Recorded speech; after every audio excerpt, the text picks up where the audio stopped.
Le 16 novembre 1957, la police pénètre dans une ferme du Wisconsin et découvre un véritable cauchemar. Des chaises sont recouvertes de peau humaine, des masques sont fabriqués à partir de visages, des crânes ont été sciés et transformés en bols. Pourtant, cette maison, c'est celle d'un homme discret que l'on croyait ordinaire, Ed Gein. À Plainfield, dans ce village d'environ 680 habitants, tout le monde le connaît. Pour les habitants, c'est un voisin inoffensif, un homme serviable sur qui on peut compter.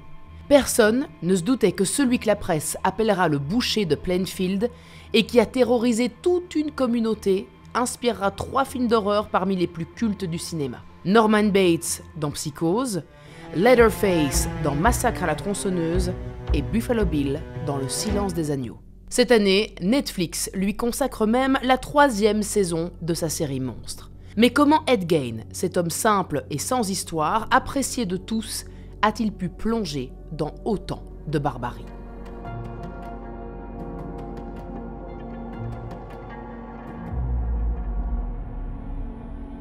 Le 8 décembre 1954, des clients habitués à se rendre dans une petite taverne du comté de Waushara, dans le Wisconsin, s'étonnent de voir que leur bar préféré est fermé. C'est très inhabituel pour un mardi soir. La propriétaire, Mary Hogan, tient cet établissement depuis une dizaine d'années. C'est une femme divorcée de 54 ans qui habite juste derrière. Et une voisine en est certaine, elle a bien vu Mary derrière son comptoir l'après-midi même.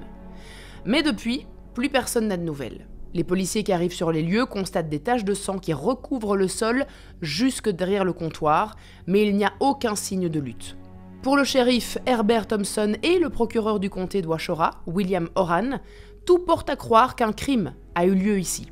Ils retrouvent aussi 3 000 $, qui est quand même l'équivalent de 33 500 $ aujourd'hui, en espèces et emballées dans des enveloppes, elles-mêmes rangées dans un coffre-fort derrière le comptoir. Les cigarettes et l'alcool n'ont pas été dérobés, eux non plus. Mary n'a donc pas été victime d'un cambriolage qui aurait mal tourné. L'affaire fait grand bruit dans le comté de Waushara et la disparition de cette femme indépendante, connue de tous, intrigue et surtout, elle inquiète. Pendant des semaines, des recherches sont menées. On organise des battues, des appels à témoins sont lancés, mais aucune piste sérieuse n'est trouvée. Mary Hogan reste introuvable. Le 16 novembre 1957, une autre femme disparaît, Bernice Worden. C'est une veuve de 58 ans, propriétaire de la quincaillerie de Plainfield. Son fils Frank, qui est aussi le shérif adjoint, se rend à la boutique. Mais arrivé sur place, la porte est fermée. Ce qui est étrange, puisque normalement, la boutique est ouverte à cette heure-là. En entrant dans le magasin, il découvre une traînée de sang sur le sol. La caisse enregistreuse a elle aussi disparu. Pour lui, ça ne fait aucun doute. Bernice a été victime d'un meurtre. Aussitôt, il signale sa disparition. Et ses soupçons se tournent immédiatement sur Ed Gein. Il est passé au magasin pour réserver un bidon d'antigel. Il était prévu qu'il le récupère le lendemain. Le ticket de caisse, retrouvé sur place, confirme que Bernice a bien enregistré cette vente. C'est le dernier reçu qu'elle a émis avant de disparaître. Ces doutes suffisent pour que la police décide de se rendre à la ferme de la famille Gein. Ce jour-là, Ed n'est pas chez lui. Mais les policiers entrent quand même et fouillent la propriété. Très vite, les agents retrouvent le corps de Bernice Warder dans le hangar de la ferme. Elle a été décapitée, son corps est suspendu par les chevilles, la tête en bas et accroché aux poutres du plafond. Une barre métallique traverse ses articulations. Son abdomen a été ouvert de haut en bas, du sternum jusqu'au bassin, exactement comme on le ferait pour dépecer un gibier. Les enquêteurs confirment rapidement qu'elle a été tuée d'une balle de calibre 22 avant d'être mutilée. Sa tête est découverte dans un sac et son cœur repose devant le poêle. Mais qui est donc cet homme, ce fermier discret que l'on croyait inoffensif et qui semble avoir commis des actes d'une barbarie inimaginable? Et vous savez ce qui me donne moi envie de m'adonner à des actes de barbarie? C'est de voir que 50% des gens qui regardent cette vidéo ne sont pas abonnés à la chaîne. Alors voici un conseil de bon ami. Faites-le, avant que votre corps ne serve de déco à mon prochain studio.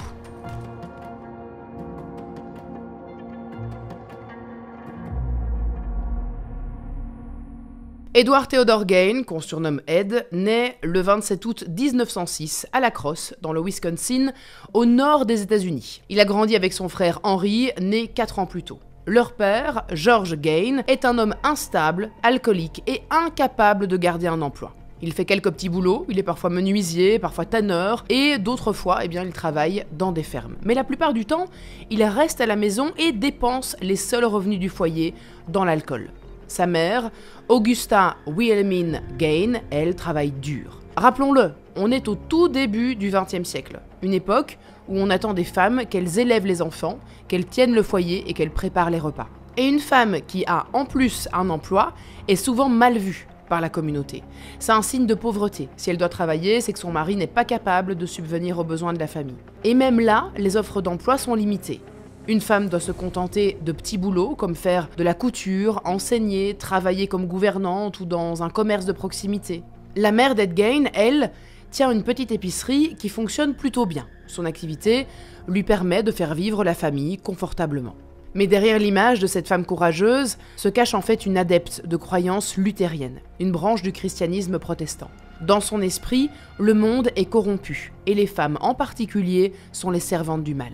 Convaincue par ses préceptes, elle répète sans arrêt à ses fils que le désir charnel est la porte ouverte qui mène à l'enfer. Elle s'efforce tous les jours d'étouffer en eux toute pulsion, persuadée qu'ainsi, elle les sauve de la damnation. C'est la raison pour laquelle Augusta déteste la crosse. Elle trouve que la ville est un lieu de perdition, rempli de tentations, de péchés et de mauvaises fréquentations, à cause des bars, des femmes légères et de tout ce qui représente la décadence. Et elle transmet cette peur à ses fils. Elle leur répète que les femmes sont immorales par nature et qu'elles sont des tentations vivantes. Les relations intimes, pour elle, ne sont rien d'autre qu'un chemin vers le châtiment. Chaque après-midi, Augusta réunit Ed et Henry pour leur lire la Bible. Elle choisit volontairement les passages les plus sévères et les textes qui parlent de punition et de jugement. Dans ses sermons, toutes les femmes, sauf elle, sont des prostituées et des instruments du péché. Elle cherche à tout prix à les effrayer du monde qui les entoure. En 1914, pour isoler sa famille, elle achète une ferme de 80 hectares à Plainfield, en pleine campagne, à environ 150 km de la Crosse. On est dans une petite bourgade de 640 habitants. La terre est difficile à exploiter, la vie est extrêmement austère, il n'y a pas d'électricité, pas de confort, les premiers voisins sont à environ 1,5 km et les journées s'écoulent au rythme du travail agricole. Mais la ferme répond aux exigences de la mère de famille. Elle est loin de tous les vices. Ed grandit dans cet environnement. Au quotidien, Augusta est une femme dure, autoritaire, qui n'a aucune difficulté à imposer ses croyances par la force. Son mari, George, n'a absolument pas son mot à dire. Il est tenu à l'écart de l'éducation des garçons. Sobre, c'est un homme plutôt normal qui aurait même presque un peu envie de partager des moments avec ses fils. Mais lorsqu'il boit, il déverse sa frustration sur ses enfants et passe son temps à les frapper, eux et sa femme. Augusta méprise son mari. Elle pense qu'il est faible, inutile et va jusqu'à prier chaque jour pour qu'il ferme les yeux à jamais. Elle entraîne même ses fils dans ses prières et les incite à souhaiter avec elle la disparition de leur propre père. Le reste du temps, elle n'hésite pas à s'en prendre elle aussi à ses garçons. Elle les humilie, elle se moque d'eux et elle les rabaisse en les traitant de bons à rien comme leur père. L'éducation qu'elle impose ne laisse aucune place à la tendresse. Pourtant, Ed a une admiration quasi religieuse pour sa mère. Il absorbe tout et il croit tout ce qu'elle leur raconte. Henry, l'aîné, arrive parfois à s'opposer à elle. Il voit bien que sa mère exerce une emprise démesurée sur son frère, et il s'inquiète de la relation trop fusionnelle qu'Ed développe avec elle. Et je peux vous le dire, il n'imagine pas à quel point il a raison de se faire du souci, puisque cette éducation inflexible a aussi profondément perturbé la relation qu'Ed a avec son propre corps, au désir et à tout ce qui touche de près ou de loin à l'intimité. Plus jeune, alors qu'il n'avait que 7 ans et avant que la famille déménage, il assiste à l'abattage d'un porc derrière l'épicerie de sa mère. Pour les adultes de la campagne, c'est une scène ordinaire. Pour n'importe quel autre enfant, en revanche, ça aurait pu créer un choc. Pour Ed, c'est bien plus que ça. Pendant qu'Augusta dépaisse le cochon pour lui retirer les intestins, la vue du sang et la mort de ce porc créent chez lui une excitation telle qu'il a une éjaculation. Vers l'âge de 12 ans, Ed traverse une étape normale de découverte de son corps, comme tous les enfants en grandissant. Un jour, alors qu'il prend son bain, sa mère le surprend en train de se masturber. Et Augusta est horrifiée par ce qu'elle voit. Pour elle, ce n'est pas un geste curieux, comme le font de nombreux adolescents. Non, c'est une faute grave, un péché. Très en colère, elle asperge son fils d'eau chaude et saisit brutalement ses parties génitales en les qualifiant de malédiction de l'homme. Ce faisant, elle veut qu'Ed comprenne que le désir est un péché. Pour l'adolescent, ce geste est une humiliation terrible. Il comprend tout de suite que son corps incarne le mal et qu'il déçoit sa mère en succombant à ses fantasmes.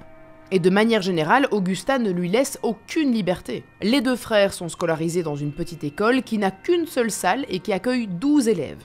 Ed a des résultats plutôt moyens, mais il est très bon en lecture, sauf qu'il a une excroissance sur la paupière gauche. C'est une petite tumeur bénigne qui provoque ce qu'on appelle un œil paresseux. Donc sa paupière tombe légèrement et ça donne l'impression qu'un de ses yeux louche. Et pour ne rien arranger, il présente une lésion à la langue qui provoque un trouble de l'élocution. Ces deux particularités le rendent très timide et il est souvent moqué par ses camarades. Il a beaucoup de mal à se faire des amis, et quand ça arrive, Augusta le punit. Pour elle, les relations sociales sont dangereuses. En dehors de l'école, Ed ne quitte donc jamais la ferme. S'il se plaint, son père le frappe, et c'est parfois si fort qu'il finit avec d'énormes bourdonnements dans les oreilles. Il n'a pas d'amis, ni aucune interaction avec d'autres enfants de son âge, au point qu'il passe le plus clair de son temps, plongé dans ses pensées. Parfois, il se met à rire tout seul, comme s'il avait une conversation amusante avec lui-même. Ed semble coupé du monde et ne trouve sa place nulle part. Son seul refuge est dans les livres. Ils deviennent une porte vers un autre monde, un monde qu'il peut contrôler, où il peut se perdre loin de l'ennui et loin de la brutalité du quotidien. Cette habitude lui donne aussi un vocabulaire plus riche que celui des autres enfants. Malgré cette avance, Ed quitte l'école dès la 4e sans jamais aller plus loin. À partir de là, il passe tout son temps à la maison. Il vit et travaille sous l'autorité de sa mère qui continue de marteler à ses fils que le monde extérieur est corrompu. Elle leur fait même promettre de toujours rester vierges, convaincue que toute relation avec une femme serait un péché.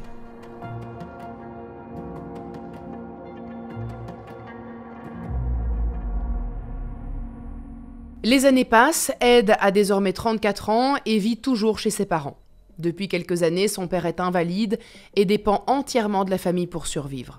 Il décède en 1940 d'une insuffisance cardiaque. Après sa mort, Ed et Henry héritent du statut de figure masculine dans le foyer. Ils commencent donc à se débrouiller pour faire vivre la ferme. Ils acceptent des petits boulots dans la région, coupent du bois, font des réparations et aident les voisins.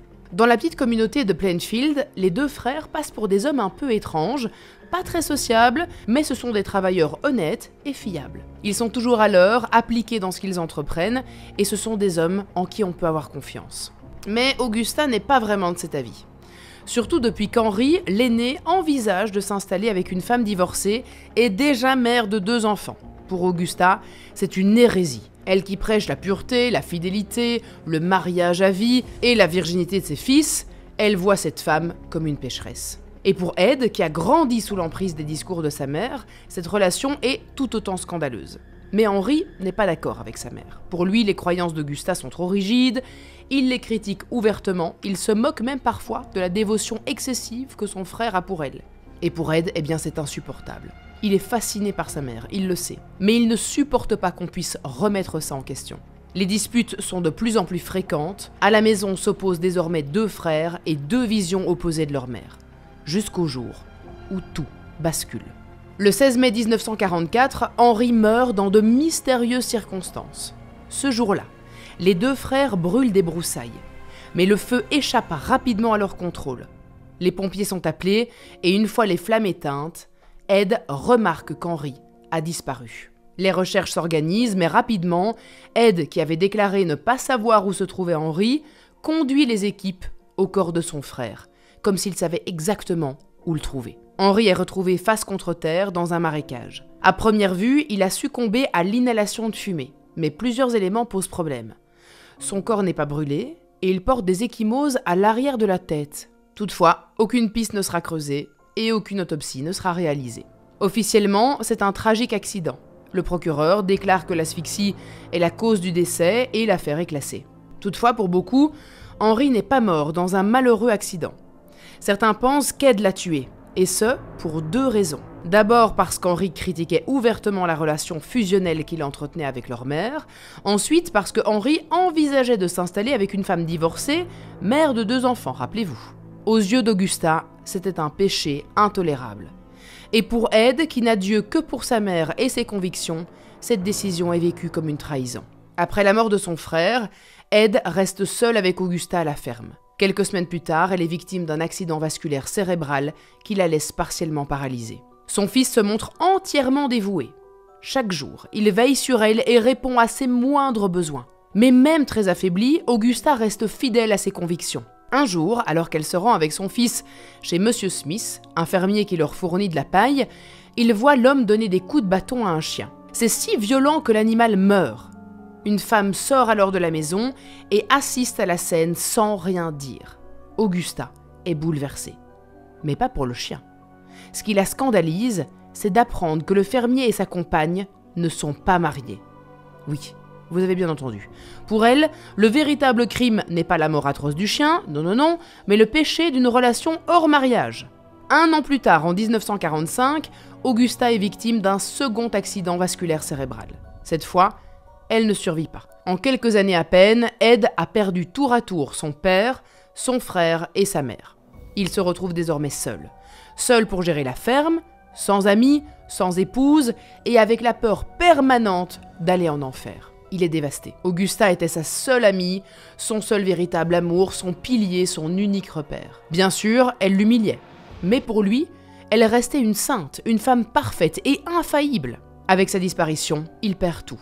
Ses repères, son identité et sa raison d'être. L'homme, alors âgé de 39 ans, décide donc de transformer la maison en sanctuaire. Il ferme à clé toutes les pièces qu'elle utilisait, y compris sa chambre, le salon, le séjour et l'étage entier. Il ne garde que 2 pièces ouvertes et s'installe dans la plus petite, juste à côté de la cuisine. Et petit à petit, il se laisse vivre. Les déchets envahissent les pièces de la maison encore accessibles, les meubles s'entassent les uns sur les autres, et lui-même ne prend plus la peine de se laver. Tout son temps, il le passe à lire des livres sur l'anatomie humaine. Il s'intéresse surtout aux dissections, aux expérimentations sur le corps humain et aux tentatives de transplantation. Il consulte des magazines médicaux, des journaux qui mélangeaient enquêtes policières, crimes sordides et récits sensationnalistes, et semaine après semaine, ces lectures font naître une autre fascination, celle des criminels de guerre nazis. Il se met aussi à lire des atrocités liées au cannibalisme, aux histoires les plus macabres, mais aussi à des bandes dessinées d'horreur et très sexualisées. Et au-delà de lire, il s'instruit, il apprend.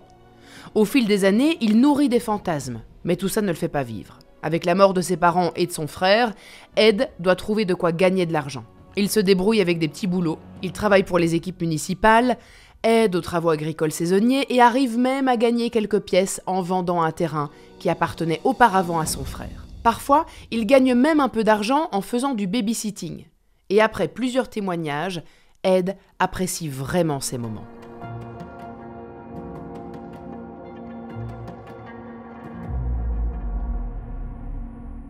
Au milieu des années 1950, 2 disparitions, celles de Mary Hogan et Bernice Worden, mènent les enquêteurs sur la piste d'un probable dangereux criminel connu de tous, Ed. Il est arrêté le 16 novembre 1957 dans une petite épicerie de la ville. Pendant ce temps, après la fouille du hangar, une équipe de policiers fouille l'intérieur de la maison. Dans les pièces qu'Ed occupe, tout est en désordre. En se frayant un chemin, à travers les déchets et les meubles entassés, les policiers font une découverte dont ils se souviendront toute leur vie. Ed possède une véritable collection d'objets macabres. Des gants cousus en peau humaine, des sièges de chaises fabriqués avec des os de jambes et de la graisse séchée et recouverte de peau humaine elle aussi. Ils parviennent à extraire une corbeille à papier et des jambières toutes créées avec de la peau humaine. Plusieurs masques confectionnés à partir de visages de femmes, un gilet humain sur lequel étaient attachés des seins, une ceinture faite entièrement de tétons de femmes et même une paire de lèvres utilisée comme cordon de store. Parmi cette macabre collection, il y a aussi un corset fabriqué à partir d'un torse féminin écorché de l'épaule à la taille, un abat-jour conçu avec la peau d'un visage et toute une série d'ustensiles façonnés à partir d'os. Et ce n'est pas terminé. Les enquêteurs trouvent aussi des parties de corps humain conservées un peu partout. Des ongles de femmes, 4 nez, plusieurs oreilles et les organes génitaux de 9 femmes différentes rangées dans des boîtes à chaussures. Dans la chambre, les montants du lit sont décorés de crânes sciés transformés en bols. En réalité, depuis des années, Ed pille des tombes dans 3 cimetières voisins. Peu de temps après leurs enterrements, il exhume les cadavres avant que la tombe ne soit refermée complètement. Il emporte ensuite des parties de corps qu'il utilise pour fabriquer ses objets du quotidien. Et les enquêteurs comprennent tout de suite qu'ils ne sont pas face à un simple meurtre, mais à des années d'obsession macabre. Celle-ci, matérialisée dans chaque recoin de la ferme. Pour eux, c'est le choc.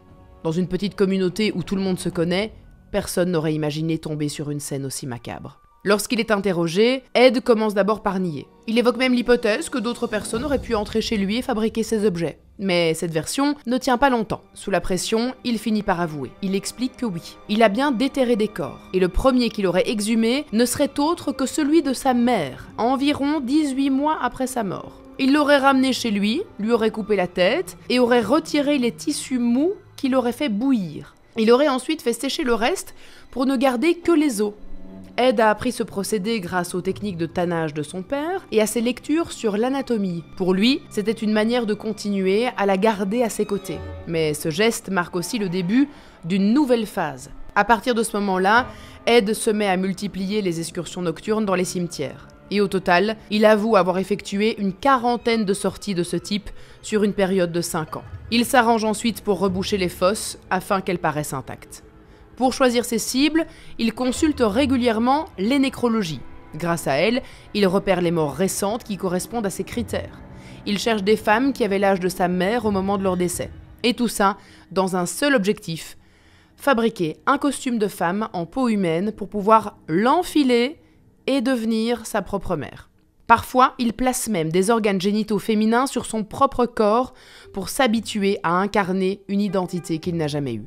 À certaines occasions, il aurait même porté ce costume complet et aurait dansé dehors sous la pleine lune. Les enquêteurs qui ont répertorié des restes humains appartenant uniquement à des femmes et qui n'ont pu que constater que certaines avaient été prélevées spécifiquement au niveau des organes sexuels et de la poitrine, veulent savoir si Ed a commis des actes de nécrophilie.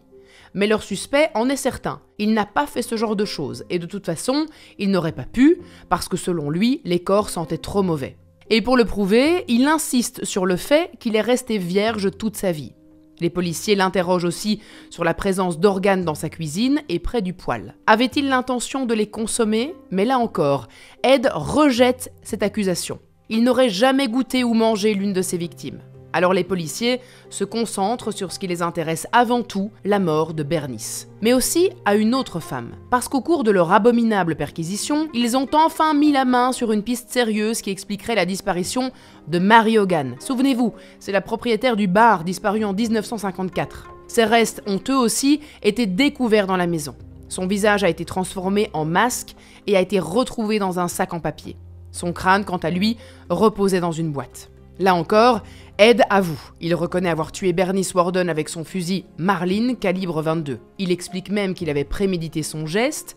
Le jour où il devait réserver son bidon d'antigel, il a attendu devant la quincaillerie jusqu'à trouver le moment idéal pour frapper. Le moment venu, il lui a tiré une balle dans la tête. Il admet aussi avoir assassiné Mary Hogan 3 ans plus tôt. Cette fois, il dit avoir utilisé un pistolet Mauser calibre 32 pour lui tirer une balle en plein front alors qu'ils étaient seuls dans sa taverne. La douille retrouvée sur place est d'ailleurs bien celle de son arme.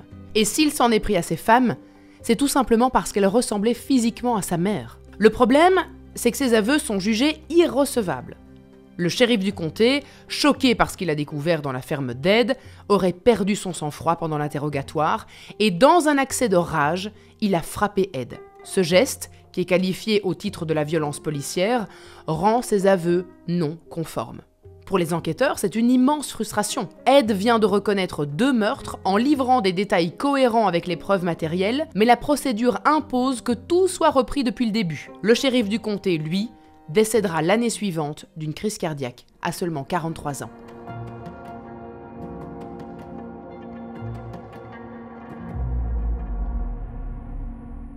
Ed Gein est tout de même officiellement inculpé le 21 novembre 1957, mais pour seul crime, celui de Bernice Worden.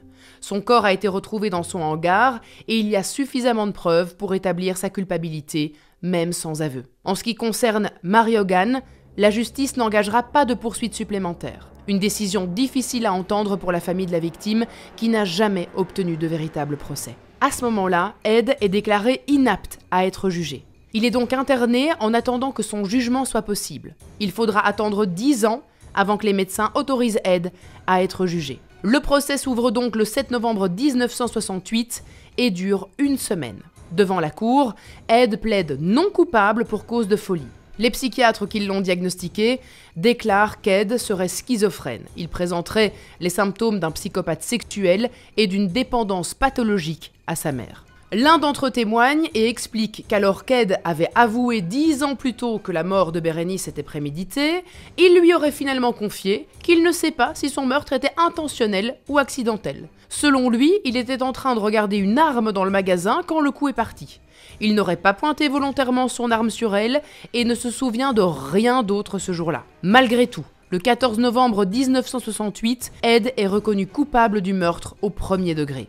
Dans la foulée, une seconde audience est organisée pour statuer de la santé mentale d'Ed. Ce procès sert à déterminer si Ed était conscient de ses actes au moment du crime. Des médecins légistes et des psychiatres sont entendus pour l'accusation et pour la défense. Tous reconnaissent qu'il souffre de troubles mentaux profonds et qu'ils compromettent sa capacité à discerner le bien du mal. À l'issue de ces témoignages, celui qu'on appelle désormais le boucher de Plainfield est donc reconnu non coupable pour cause d'aliénation mentale. Il est donc irresponsable de ses actes en vertu de la loi. Ed est condamné à être interné à vie dans un hôpital psychiatrique d'État réservé aux criminels. Là-bas, le personnel de l'hôpital et même les autres patients le décrivent comme un pensionnaire modèle. C'est un homme calme, poli et toujours prêt à rendre service. Ed trouve une forme d'équilibre dans cet internement qui lui offre un cadre qu'il n'avait plus. Après des années d'isolement suite à la mort de sa mère, il se retrouve entouré de soignants avec qui parler et il participe à de petites tâches quotidiennes. Mais surtout, il évolue de nouveau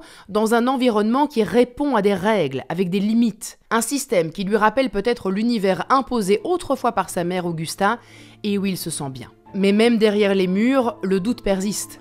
Et si Ed était aussi impliqué dans d'autres disparitions jamais élucidées? Un nom revient régulièrement, celui d'Evelyn Hartley, disparue en 1953. Elle avait 15 ans et travaillait comme babysitter à la Crosse. Ce soir-là, elle devait garder une petite fille de 20 mois. Elle n'en avait pas envie, mais sa mère l'avait poussée à honorer son engagement. Mais Evelyn n'est jamais rentrée chez elle. L'enquête a montré qu'un intrus était entré par réfraction par la fenêtre arrière. À l'intérieur, des signes de lutte ont été constatés. La radio, elle, continuait de jouer à plein volume, comme si quelqu'un avait voulu couvrir le bruit. Les seules traces d'Evelyn sont ses chaussures, ses lunettes cassées et ses vêtements, tous tachés de sang et éparpillés à différents endroits. Heureusement, l'enfant de 20 mois qu'elle gardait est retrouvé endormi et indemne. L'enquête révèle que ce soir-là, Ed Gein se trouvait justement tout près des lieux, à quelques pâtés de maison de là où Evelyn faisait du babysitting. Pourtant, il a toujours nié toute implication. Il a même passé à 2 reprises un test au détecteur de mensonges, qu'il a réussi. Mais les polygraphes ne sont pas considérés comme une preuve fiable. Leurs résultats sont trop fragiles. Quoi qu'il en soit, les restes d'Evelyn n'ont jamais été retrouvés, ni chez Ed, ni ailleurs. Sa disparition reste encore aujourd'hui un véritable mystère. Ed est aussi soupçonné dans une autre affaire, celle de Georgia Jean Weckler, une fillette de 8 ans disparue en 1947 près de Fort Atkinson, toujours dans le Wisconsin. Elle revenait de l'école lorsqu'elle a disparu. Sur les lieux, des traces de pneus sont retrouvées, correspondant à une Ford. Or, Ed possède justement une berline Ford. Mais faute de preuves, il a été écarté de cette enquête. Le même doute plane également sur 2 chasseurs, Victor Travis, surnommé Bunk, et Ray Burgess. Tous les 2 ont disparu à Plainfield en 1951. Personne n'a jamais retrouvé leur corps, mais une veste appartenant à l'un d'eux a été retrouvée près de la propriété d'Ed. Difficile quand même, il me semble, de ne pas faire le lien. Sa ferme est au milieu de la zone et les enquêteurs savent qu'un tueur compulsif et un pilleur de tombes opéraient précisément à ce moment-là. Mais encore une fois, faute de preuves irréfutables, il est impossible de confirmer cette théorie. Alors qu'Ed est interné et dans l'attente de son procès, les autorités savent déjà qu'il restera interné très longtemps, probablement à vie, vu l'ampleur des crimes et de son état mental. En 1958, il cherche à régler le sort de sa ferme. Il n'est pas marié, il n'a pas d'enfant, il faut faire quelque chose avec cette propriété. Les autorités du comté prennent donc la décision de mettre tous ses biens aux enchères. L'argent permettra de couvrir les frais de justice et d'enquête. Et ça paraît improbable aujourd'hui de se dire que des objets ayant permis des crimes soient vendus à des particuliers. Mais à cette époque, eh bien les freak shows, vous savez, ce sont ces spectacles dans lesquels sont exposés des hommes, des femmes atteints de malformations, de handicap, étaient encore vraiment tolérés, voire très populaires. D'ailleurs, si vous avez vu la saison 4 de la série American Horror Story, elle s'inspire directement de personnages ayant vraiment existé. Et le public, à l'époque, paye pour venir regarder ces curiosités qu'ils considèrent comme des monstres de foire. C'est dans ce contexte que certains envisagent de transformer la ferme de Gain en attraction touristique. Le projet porte même un nom, ce sera la Maison des Horreurs. En attendant, ces biens ont été mis aux enchères et des acheteurs ont fait l'acquisition de ces objets. La Ford Sedan qui a servi à Ed pour transporter les corps a été achetée par un certain Bunny Gibbons. Ce forain en a fait l'acquisition pour 760 $, ce qui vaudrait aujourd'hui 8200 $. Il l'a exposé dans les carnavals du Wisconsin, moyennant un droit d'entrée équivalent à 2,70 $ en 2025 pour les visiteurs qui voulaient l'admirer. Des acheteurs locaux se sont précipités pour acheter des ustensiles, des outils et des vêtements dont certains lots se sont vendus entre 22 et 112 $ actuels. La chaise, recouverte de peau humaine, estimée à 190 $, a quant à elle été saisie par la police comme pièce à conviction. Merci. Le bol, en crâne humain, a lui aussi été saisi comme preuve, tout comme les sacs en papier contenant les organes. Tous ont ensuite été détruits par la police. Vidée de tous ses biens, la maison devait ensuite être vendue le 30 mars 1958. Mais 10 jours à peine avant le jour de la vente, un incendie se déclare sur la propriété. Les pompiers sont appelés trop tard et le feu ravage tout ce qu'il reste de la maison.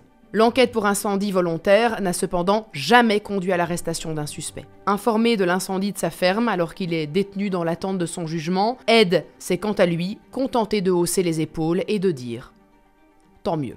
Le 26 juillet 1984, Ed Gain meurt à l'âge de 77 ans, des suites d'une insuffisance respiratoire et d'un cancer du poumon. Il est enterré au cimetière de Plainfield, sur la même parcelle que sa mère, son père et son frère. Sa tombe devient un lieu de curiosité, mais aussi de vandalisme. Année après année, la pierre tombale est grattée et les visiteurs emportent même des éclats de la stèle comme souvenir. Dans la nuit du 16 au 17 juin 2000, la pierre tombale a même été entièrement volée. Elle est finalement retrouvée en 2001 à Seattle grâce à un signalement anonyme. Récupérée par la police, elle a été stockée par le shérif du comté de Waushara. Par sécurité, elle n'a jamais été replacée sur la tombe. Depuis, la sépulture n'est plus marquée afin justement d'éviter tout nouveau vandalisme. Après la mort d'Ed Gain, le personnage, lui, n'a cessé de renaître à travers de nombreuses adaptations. L'homme qui a choqué les États-Unis a directement inspiré Alfred Hitchcock pour le film Psychose en 1960. Le personnage principal, Norman Bates, reprend exactement la fascination d'Ed Gain pour sa mère. Plus tard d'ailleurs, en 2013, vous retrouverez une adaptation dans la série Bates Motel.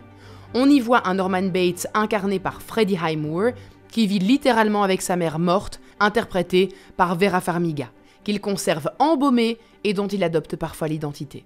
Dans les années 1970, c'est Toby Hooper qui s'inspire d'Ed Gain pour créer son film culte Massacre à la tronçonneuse. Dans ce film, la maison de la famille est remplie de meubles fabriqués à partir de restes humains. Le personnage principal, Leatherface, est d'ailleurs connu pour brandir sa tronçonneuse tout en portant un masque fait de peau humaine. Plus tard, c'est le personnage de Buffalo Bill dans Le Silence des agneaux qui s'inspire de lui. Ce tueur en série fictif, terrifiant, ordonne à ses victimes de mettre de la lotion sur la peau pour que leur chair soit plus facile à retirer. Dans le film, Buffalo Bill dépaisse ses victimes parce qu'il veut se transformer en femme. Il fabrique une sorte de costume de chair humaine à porter. Là encore, c'est une référence évidente aux pratiques d'Ed Gain. En 2025, Netflix sort aussi sa 3e saison de la série Monster, consacrée au tueur. Au fil des décennies, de nombreuses théories ont tenté d'expliquer pourquoi Ed avait agi ainsi et quelle psychologie troublée se cachait derrière ses actes. Dans l'opinion publique, tout le monde s'accorde à dire que sa mère a une influence déterminante dans sa vie et dans son développement. Certains spécialistes estiment même qu'elle l'avait symboliquement émasculé dès l'enfance. Le docteur Eric Heike, psychologue criminel, a lui aussi étudié le cas d'Ed Gain. Selon lui, le fait que sa mère Augusta le rabaisse sans cesse, lui et son frère, en affirmant que les hommes sont faibles et inférieurs, montre qu'il n'avait pas de lien sain avec elle. Pour l'expert, l'emprise et le contrôle de sa mère ne lui ont jamais laissé la possibilité de développer des compétences sociales normales. Dans un foyer aussi dysfonctionnel, rien ne favorise une socialisation saine. Or, chaque enfant a besoin de créer des liens solides et sécurisants. Sans ces attachements, beaucoup finissent par suivre une voie différente. Ils n'ont aucun intérêt à se conformer, ils n'éprouvent pas le besoin de faire partie de la communauté et perdent toute empathie. Et l'absence d'empathie peut être l'un des signes les plus dangereux. Si l'on ne se soucie pas de la souffrance d'autrui, rien ne retient plus certains comportements. Nous ne voyons pas de tueurs en série élevés dans des familles normales. C'est ce que dira le docteur Eric Heike. Augustin haïssait le sexe et mettait en garde ses 2 fils en permanence sur les dangers des femmes. Pourtant, selon le docteur Eric Heike, tout ça n'aurait été qu'une stratégie pour contrôler leur apprentissage de la pratique au point de peut-être avoir elle-même des relations incestueuses avec ses fils. Et avec Ed en particulier. Selon l'expert, Ed Gain s'identifie profondément à sa mère, avec laquelle il entretenait un lien exclusif, alors qu'il n'avait pratiquement aucune relation avec son père. Elle était son seul modèle, il aurait développé une obsession pour elle, tant son contrôle était absolu. Même après sa mort, il aurait continué à la craindre, persuadé qu'il restait malgré tout sous son emprise. Sa simple présence dans la tombe ne lui suffisait pas. Il aurait alors déterré son corps, décapité sa mère et conservé sa tête auprès de lui, avant d'exhumer d'autres tombes pour fabriquer une sorte de costume en peau pour lui ressembler, ou en tout cas, pour prendre son apparence féminine. Le psychologue explique qu'Ed Gain aurait développé ce que la psychologie appelle le complexe de la madone et de la putain. Il aimait profondément sa mère, mais la haïssait tout autant. Il aurait oscillé en permanence entre ces 2 contradictions, avec à la fois une existence vouée à sa mère et à la fois une haine particulièrement violente. Quand Ed se met à tuer, il s'attaque à des femmes qui ressemblent à sa mère. Le traumatisme psychologique et sexuel aurait nourri son besoin de tuer d'autres femmes comme une manière de l'imiter, de la remplacer, voire même, à terme, de devenir elle. Et si Ed gardait autant de choses chez lui, pour le docteur Eric Heike, rien d'étonnant. Les tueurs en série ont souvent besoin de conserver des trophées ou des souvenirs de leurs crimes. Certains gardent des objets passionnels, d'autres des parties du corps, et parfois même les 2. Dans le cas d'Ed Gain, sa compulsion a pourtant été bien plus loin puisqu'il fabriquait des ceintures, des vestes ou même des bols à partir de restes humains. Pour le psychologue, toujours, c'était une façon de maintenir sa mère présente dans son monde imaginaire. Ces objets macabres étaient l'expression directe de son traumatisme autour de la sexualité et de son rapport déformé aux femmes. Comme il vivait seul, sans personne pour lui poser des limites, Ed pouvait explorer librement ses fantasmes en exhumant des cadavres, en tuant des femmes et en prélevant des morceaux de leur corps. D'ailleurs, toujours selon lui, il est très probable qu'Ed ait entretenu une forme d'activité sexuelle avec certains des cadavres, même s'il l'a toujours nié. Dans son esprit, ces corps pouvaient représenter sa mère sur lesquels il pouvait enfin exercer un contrôle total. Ed n'avait aucun frein et aurait exploré tout ce qui était possible. Il avance même qu'il serait très surprenant qu'il n'ait pas goûté au sang, et qu'il est vraiment plausible qu'il se soit livré à quelques actes de cannibalisme. Encore une fois, ces 2 points ont été démentis par Ed avant sa mort. Et à la question « Ed Gain était-il un psychopathe ?» Eh bien pour le docteur Heike, la réponse n'est pas si évidente. Être psychopathe suppose de développer des compétences sociales, en particulier pour manipuler les autres. Or, Ed vivait en ermite et n'avait pratiquement pas de contacts sociaux. Il n'a donc jamais manipulé ses victimes. Il les abattait froidement, directement, avant de les décapiter. Ce détail suppose qu'il n'était pas nourri par le sadisme. Il voulait qu'elles meurent rapidement pour avoir accès à leur corps, sans chercher à les torturer. Son intérêt n'était donc pas dans la souffrance, mais probablement dans son rapport au corps. Ed aurait donc un profil plus proche du sociopathe, puisqu'il est incapable d'avoir de l'empathie et des relations sociales normales. Ses gestes auraient été principalement motivés par ses fantasmes obsessionnels autour de sa mère. Et si vous avez aimé cette histoire, je vous invite à aller regarder ma vidéo sur Émile Louis, surnommé le boucher de Lyon, et qui a tué 7 femmes handicapées.